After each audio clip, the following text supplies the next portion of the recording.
Le pervers narcissique et l'acte sexuel dévoilé, la vérité choquante. Le pervers narcissique aime-t-il vraiment faire l'amour? Imaginez un instant. Vous êtes dans une relation avec une personne qui semble, au début, être tout ce dont vous avez toujours rêvé. Charismatique, séduisant et incroyablement attentif à vos besoins. Vous vous sentez aimé, désiré et complètement investi dans cette relation. Mais avec le temps, quelque chose change. Les gestes tendres se font plus rares, les compliments se transforment en critiques subtiles, et la personne en face de vous semble devenir de plus en plus froide, distante et égocentrique. Vous vous demandez, qu'est-ce qui se passe? Est-ce que c'est moi le problème? Ce scénario, malheureusement, est typique des relations avec un pervers narcissique. Aujourd'hui, nous allons explorer une question qui revient souvent lorsque l'on parle de ce type de personnalité complexe. Le pervers narcissique aime-t-il vraiment faire l'amour? Pour répondre à cette question, il est essentiel de comprendre ce qui se cache derrière ce comportement et comment il peut impacter votre quotidien, ainsi que celui de nombreuses personnes.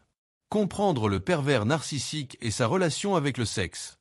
Le pervers narcissique est une personne qui possède un besoin excessif d'être admiré et une profonde incapacité à se connecter émotionnellement avec les autres. Leurs relations sont souvent marquées par un désir de contrôle et de manipulation plutôt que par un véritable amour ou respect pour l'autre. Pour ces individus, l'acte sexuel n'est pas une expression d'amour ou d'intimité, mais plutôt un outil qu'ils utilisent pour parvenir à leurs fins. Contrairement à ce que l'on pourrait penser, le pervers narcissique peut effectivement aimer faire l'amour, mais pas pour les raisons que vous pourriez espérer. Pour eux, le sexe est un moyen d'exercer leur pouvoir, de se sentir supérieur et de manipuler leur partenaire. Ils se nourrissent du sentiment de contrôle qu'ils peuvent obtenir à travers l'intimité physique, en faisant croire à leur partenaire qu'ils sont aimés, désirés et uniques. En réalité, l'autre personne est souvent vue comme un simple objet, un moyen de renforcer leur ego démesuré. Les répercussions dans le quotidien.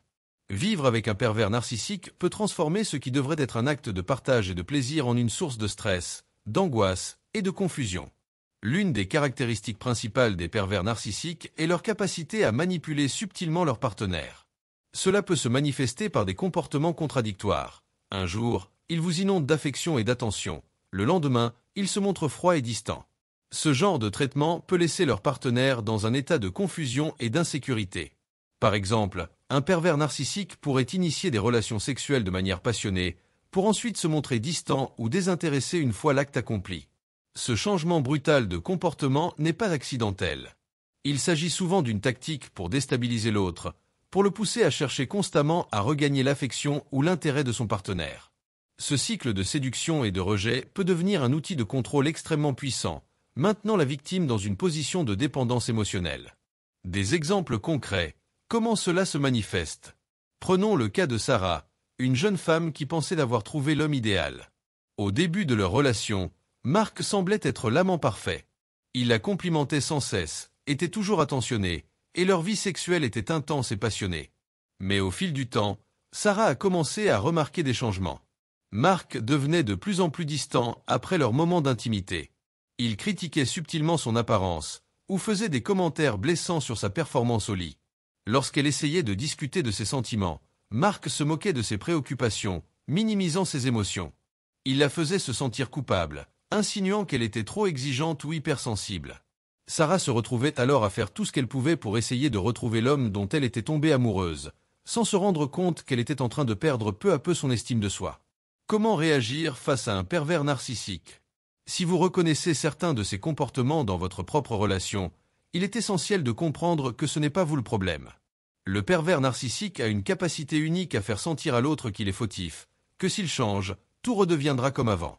Cependant, il est important de se rappeler que le pervers narcissique ne changera pas. Son comportement est profondément ancré dans sa personnalité, et il est peu probable qu'il développe une réelle empathie ou considération pour l'autre.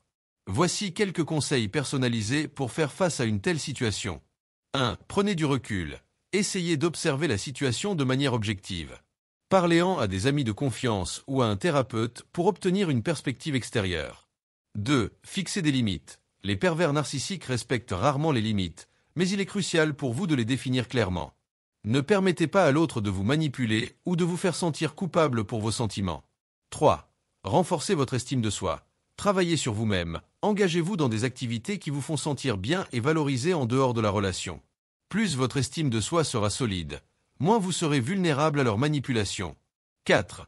Considérez l'option de partir. Si possible, envisagez de mettre fin à la relation. Les pervers narcissiques ne changent pas, et rester dans une telle dynamique peut avoir des effets destructeurs à long terme sur votre santé mentale. Conclusion. L'amour ou le pouvoir?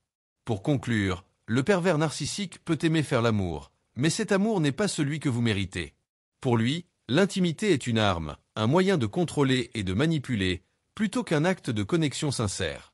Il est crucial de comprendre cette dynamique pour vous protéger, pour garder votre dignité, et pour vous assurer que vous vivez dans une relation basée sur l'amour et le respect mutuel, plutôt que sur la manipulation et la douleur.